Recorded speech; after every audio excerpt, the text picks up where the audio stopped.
Tonight on CABC3 TV, we are interviewing Cassandra Consiglio on her rise to stardom in the Winnipeg market. Cassandra has been dancing since she was 2 years old and has taken an interest in the musical theater market. She started off as a mini pop kid and now is going to tell us about her current and future performances.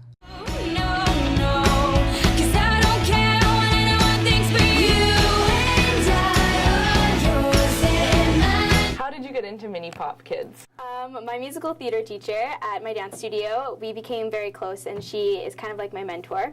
She and her husband kind of, he works at KTEL, and KTEL is the company that promotes and produces mini pop kids, and he came into our class one day and he decided to do auditions, and it was like the most nerve-wracking thing of my entire life. I had no idea what was going on, and she didn't even tell us to like warn us, but he came in and he listened to all of us sing individually, and then I don't even remember. I think he just kind of like told us there. He was like, I want you, you, you, and you, and we were just like the happiest people ever. Like me and my two friends were in it, and we were so excited. We thought it was the coolest thing. But yeah, that's how, and like I'm still friends with him today. Like he's still my manager, so. So what school do you dance for? I dance at Computer Dance Express. It is on Springfield Avenue in a little shopping kind of complex there. It's lots of fun. I've been there. I've only danced there.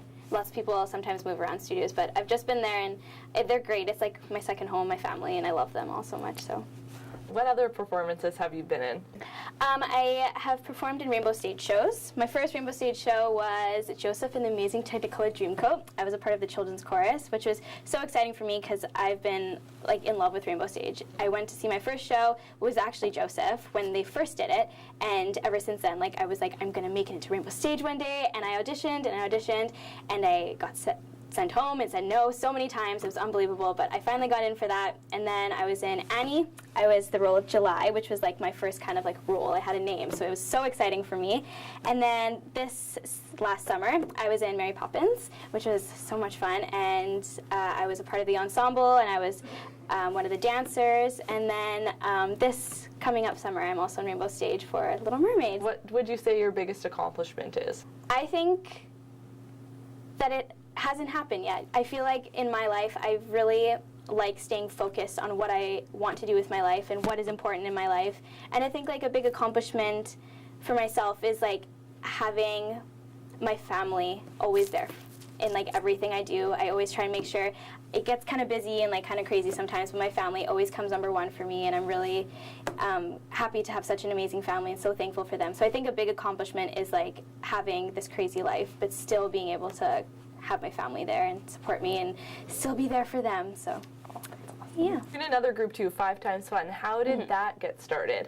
My manager, he is the same guy that produced Mini Pop Kids, and Mini Pop Kids was run by Mr. KTEL, Mr. Kivas. He retired and gave the company to his daughter, and she's based out in Toronto. So she lives in Toronto, so it was hard for us to keep on doing it here. So they changed it, and Mini Pop Kids is now produced out of Toronto. So my manager still wanted to keep on producing us and keep us out on like the internet and stuff. So we made this group called 5 Times Fun, and it's a lot of fun. We do a lot of performances, and there's me and my 5 friends, Tyler, Jasmine, Eliza, and Kieran, and we go out and perform, and we do lots of fun things for that. So it was pretty much just we had kind of a momentum with Mini Pop Kids, and you just want to keep on sending out things and not lose your momentum. So. Oh, for sure. So where do you see yourself in 5 years, do you think? Ooh,